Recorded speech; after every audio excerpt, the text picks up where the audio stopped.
live and I'm reading out of Eyes of Horus. It is a book by Joan Marshal Grants. She was a seer and she was able to remember her far memories. She passed away in 1989 and she wrote books about ancient Egypt and other lives she's had. She wrote 7 far memory books, of which I've read 3 of them, I think. Eyes of Horus, here she is Ra-Up. She is the son of a priestess of Ra and an heir to the nomarch of the Oryx. Now the Oryx is a wonderful nomarch, but growing up, Ra-Up realizes that Egypt is very corrupt. We are now in the second part of this book, and we are at chapter 7, I think, entitled Flood Water. This place 3,500 BC. 8 days after the news of the inundation, the last of the afflicted were well enough to return home. Sebek came to tell us that he had had no new victims for 20 days, and so there seemed no need for us to continue to stand armed against the pestilence. I decided that I would go with Kias to see father before returning to the house of the captains, and Sebek was to go part of the way with us on the following day. Everything used by the sick had been burned, or, as in the case of food and drinking vessels, broken and buried. The 3 main rooms were empty, the walls still streaked with damp where they had been scrubbed, and tomorrow the herbs which Nefer Ankh had sent would be burned in each room as a final purification before the overseer returned. The town was near the river, and already the outlying fields were covered by inundation. Villages on the higher ground stood like islands, and roads were causeways between flooded fields. By dusk the wind was rising, loose shutters banged in the wind, and drafts sighed under the doors. We went outside, down the entrance steps, whose edges were blurred with dust. The wind is against the water, said Sebek. If it increases, there will be danger. I did not take his warning seriously. The pestilence was still too near to accept the possibility of another source of danger. It was too windy for a pleasant walk, so we went back to the house. Sebek was sharing my room, and we were soon asleep. I woke with a crash that had brought me back, still sounding in my ears. Cold air was pouring down on me from above. The door swung open. Kia stood there shading a lamp with a hand, and Sebek jumped up, blinking at the light. There was a big hole in the roof over my bed, and I knew that a tree which grew close to the house must have been blown down and crashed through the thin mud brick. It has been getting worse for a long time, said Kias. You had better get dressed. There's water in the garden, but it's too dark to see how far it extends. The wind was so loud she had to shout to make us hear, and our shadows leapt and flickered on the wall as she tried to shield the lamp from the wind. We heard voices coming from the room at the end of the house, and found the soldiers had come in from the servants' quarters where they usually slept. They told us their roof had been blown away and that water had been lapping over the doorsill before they left. There were 15 of them, for I had sent the others back to their own village as soon as I heard from Sebek that he had sent his own men home. We can't do anything until it's light, said Sebek, so we had better try to get some sleep. I nodded. I'll fetch our bedding and take us into Kia's room. The fury of the wind was held back in the central hall, and the flame of the lamp Kia still carried burned clearly as she went ahead of us. Suddenly she stopped and pointed to something hidden by the shadows at the end of the wall. For a moment I thought it was a snake crawling towards us from under the closed door, but it was water, narrow and dark on the smooth stone of the floor, winding towards us, alive in search of prey. It was only water, yet fear was home on it, as tangible an enemy as a fleet of alien war galleys. The fear I felt was echoed in Kia's voice, We shall have to go out to meet it, now. We had forgotten that this house stands higher than the rest of the town. People may have been calling for us to tell them what to do, and the storm has made us deaf to their voices. I knew that the room in which the soldiers had taken shelter was on higher ground than the rest of the house. It was there that the injured must be taken. Kias, we'll take 10 men with us and leave 5 with you. There is still some unused linen in the storeroom. Have it torn into strips for bandages and get everything ready. There may be a lot of people badly hurt. Tell them to... Kias interrupted. I know what to do, and I shall only need 3 men to help me. The kitchen is higher than the rest of the servants' quarters, and I'll tell one of them to get a fire going, so as to have some hot food ready for the people to bring here. There is some bedding that was not used, so I'll get that laid out. And there are 4 jars of wine with the seal still unbroken. You just get the people here, and I'll look after them. Sebek had gone to fetch the men. Kias put her hand on my arm. Ra protected us from the pestilence. He'll protect us from Set again now. It's only while the darkness lasts that I'm afraid for you, until Ra returns and sees what Set has done to us. If Sebek thinks you should wait until it is light, do what he tells you. You mustn't let yourself be drowned. It would be brave. It wouldn't be brave. It would be betraying the Oryx. You won't forget. It's silly being brave sometimes, will you? Sebek came back, and I saw he had found a coil of rope. He said, if the water is too deep, we can rope ourselves together. It will save any one of us being swept away, and if we don't need it, I expect we shall find some who do. He swung from its socket the heavy wooden bar that held the door closed. Although he had his weight against it, the door swept him aside and crashed against the wall. Thin water flowed across the floor. The wind raged into the sanctuary made by the thick walls of the hall, and plucked the light from the lamp. I had to shout to make Kias hear. We'll get this door shut and go out the other way. It took 8 men to force the door back, but the cedar planks were thick and well seasoned, so they held.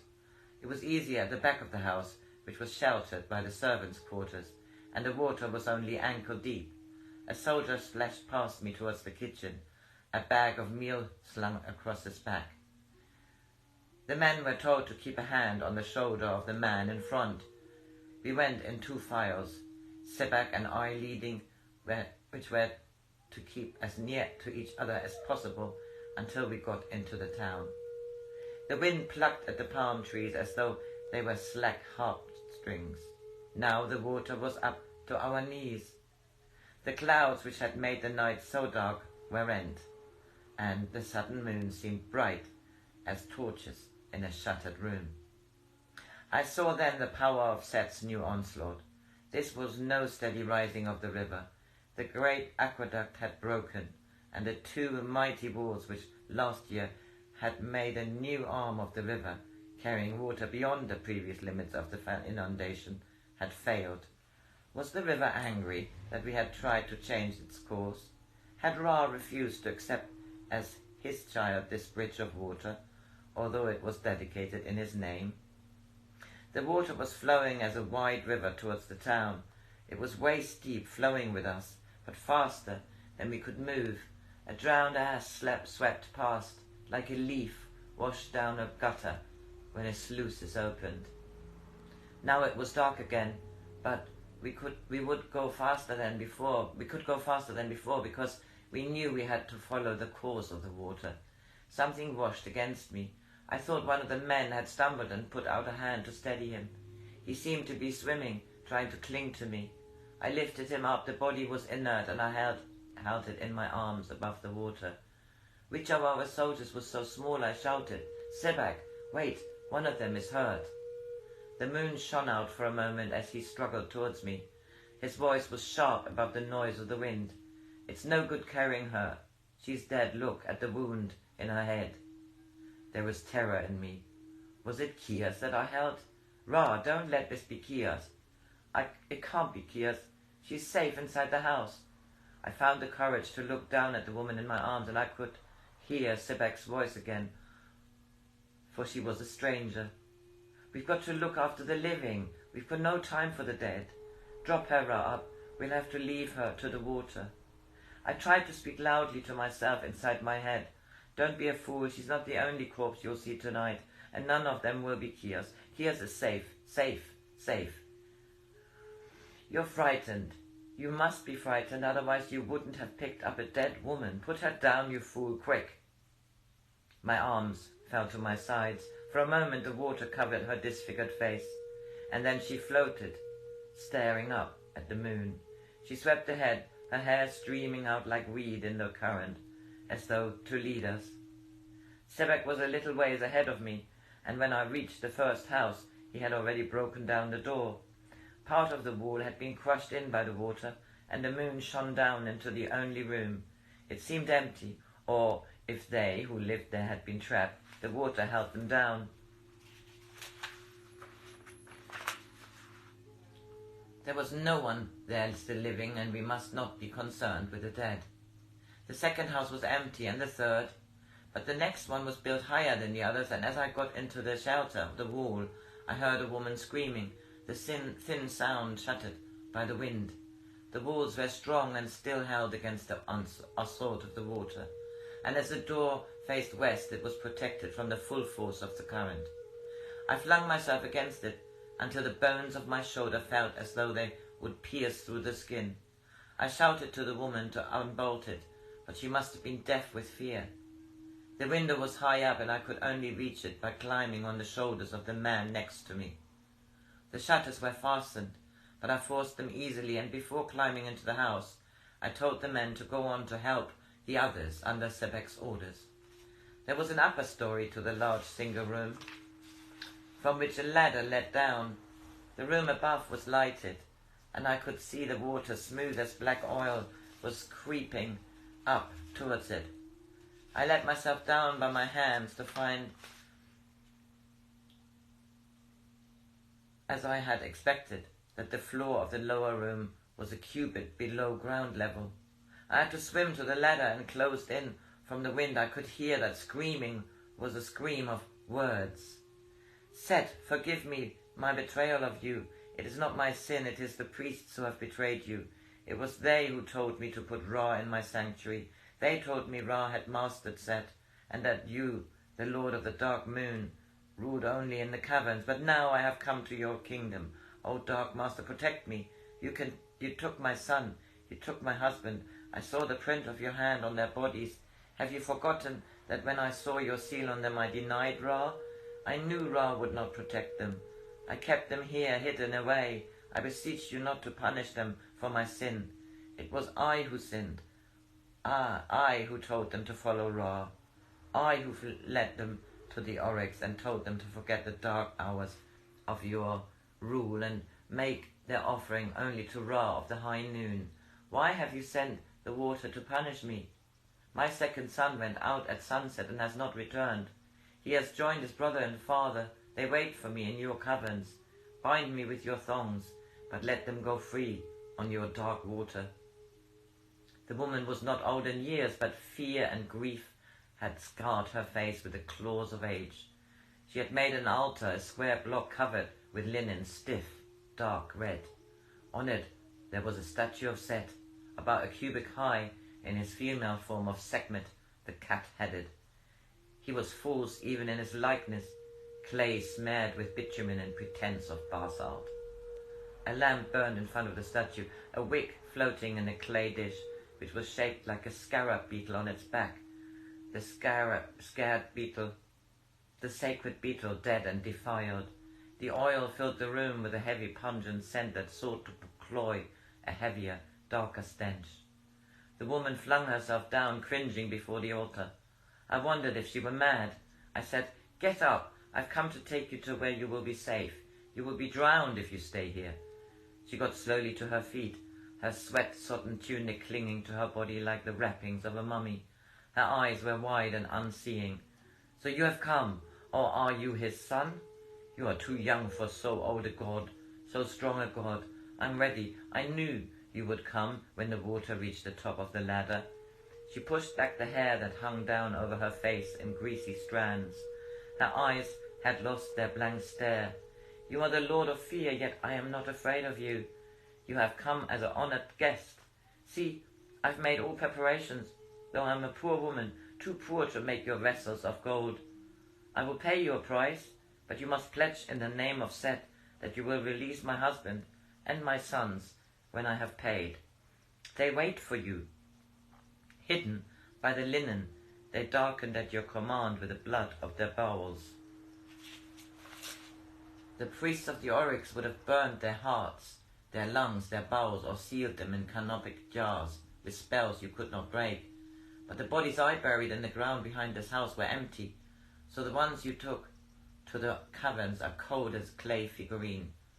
You cannot hold their spirit in your world, nor I their flesh in mine. I am a woman old and poor with but a little barrier to keep out death. Yet I will barter with you, their soul against their flesh, my soul, if you will, let their spirits free. She made the sign of the sealed lips. Do not answer before you have seen my offerings. I am not a fool. I do not try to barter with Set in gold. I know his scales. She backed down the crude altar, stooped down and picked up 2 jars concealed there. They were of clay and a shape common in the marketplace. Perhaps they had once held myrrh or spices. I wanted to stop her, but I stared, held in the grip of an awful fascination. She began to pick at the ceilings of the jars with the dirty forefingers of a hand that must have once been beautiful. She seemed to hear Nefer-Ank's voice. You must never run from fear. To fear Set is to acknowledge him. See his works and know them. Then shall your eyes be open to seek a weapon that shall break his power.